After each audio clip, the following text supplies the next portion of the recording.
Hans भन्छ, master अब हामी जानुपर्छ।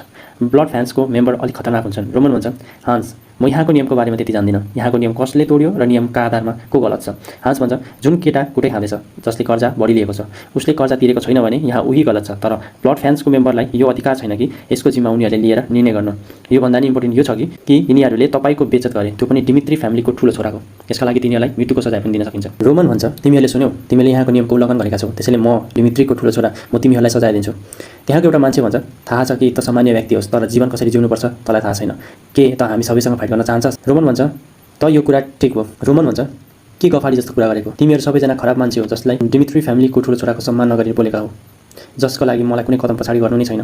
यति भन्दै रोमन तिनीहरूलाई एट्याक गर्न अगाडि बढ्छ र त्यतिखेर नै ती ब्लड फ्यान्सको मेम्बर पनि एट्याक गर्न रेडी हुन्छन्। तब रोमन अगाडि गएर आफ्नो हातमा भएको एउटा लट्ठीले ब्लड फ्यान्सको मेम्बरको घाँटीबाट पुरै आरपार गरिदिन्छ, जसले गर्दा त्यो मान्छे ती मर्छ।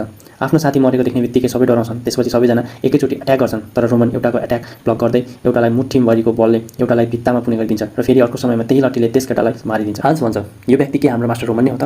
रोमन सोध्छ, जब मैले यो संसारमा आँखा खोलेँ, मैले मलाई रोमन डिमित्रीको बडीमा पाएँ। रोमन दिमित्री फ्यामिलीको ठुलो छोरा, जो धेरै ड्रग्स अनि पिउनेको चक्करमा थियो।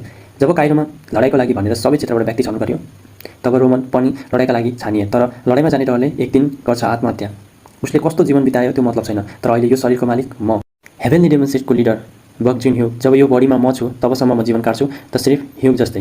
यस्तै गरी रोमन ब्लड फ्यान्स ग्रुपको सबै मेम्बरलाई मारिदिन्छ। एउटा व्यक्ति भाग्दै राक्षस भन्दै जान्छ, तर त्यही समयमा रोमन त्यसको टाउको समातेर भन्छ, मलाई राक्षस नबनेको भए म तेरो जीवन छोडिदिन्थेँ, तर यो भनेबाट तैँले पाउने भनेको मरण मात्रै हो भनेर त्यस व्यक्तिलाई पनि मारिदिन्छ।